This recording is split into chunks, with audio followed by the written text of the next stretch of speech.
కొన్నంత రాగం తీసి దిక్కుమాలిన పాట పాడినట్టుగా కేసీఆర్ గారు 150 కోట్లు ఖర్చు చేసి నెల రోజుల పాటు తిప్పలబడి ఫామ్ హౌస్ లో కూర్చొని ప్రగల్భాలు పలికి 150 కోట్లు ఖర్చు పెట్టి కనీసం 1,00,000 మందిని కూడా జమ చేయాలనే దుస్థితిలో ఈ రోజు టీఆర్ఎస్ సభ విఫలమైన సంగతి ప్రజలందరూ గమనించారు.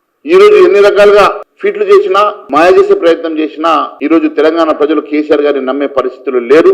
ఇది నిన్న తేట తెల్లమైంది. 10 సంవత్సరాల అధికారులు ఉన్నప్పుడు అనేకమైనటువంటి ఎన్కౌంటర్లు చేసి ఈ రోజు కూడా చర్చల గురించి ఆలోచించని కేసీఆర్ గారు ఈ రోజు అధికారం పోయిన తర్వాత మీకు ఇవన్నీ గుర్తుకొస్తున్నాయని చెప్పి ప్రశ్నిస్తున్నాం. ఈ రోజు కేవలం ఓటు బ్యాంకు కోసమో అధికారం కోల్పోయిన మధ్య లేక మాట్లాడుతున్నారో మరి ప్రజలు అర్థం చేసుకోగలుగుతారు.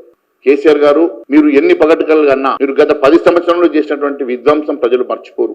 తెలంగాణ రాష్ట్రంలో మీ ఫార్ములా పూర్తిగా అట్టర్ ఫ్లాప్ అయింది. మీరు మొన్నటి ఎన్నికల్లో మీరు చేసినటువంటి అనేకమైనటువంటి ప్రజా వ్యతిరేక విధానాలు కానీ ఆర్థిక విధ్వంసం కానీ ప్రజలు మర్చిపోలేదు.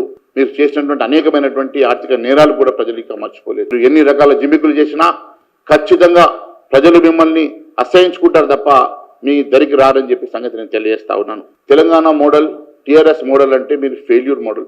అసలు మీ మోడల్ ఏందని చెప్పి అడుగుతా ఉన్నాను. మీరంతా కూడా టెస్టెడ్ వెపన్, పూర్తిగా మీరు వైఫల్యం చెందినటువంటి మోడల్. ఇప్పటికే టీఆర్ఎస్ కి ఓటేసి నష్టపోయి మళ్ళీ టీఆర్ఎస్ కి ఓటేయాలనే ఆలోచన తెలంగాణ ప్రజలు లేరు.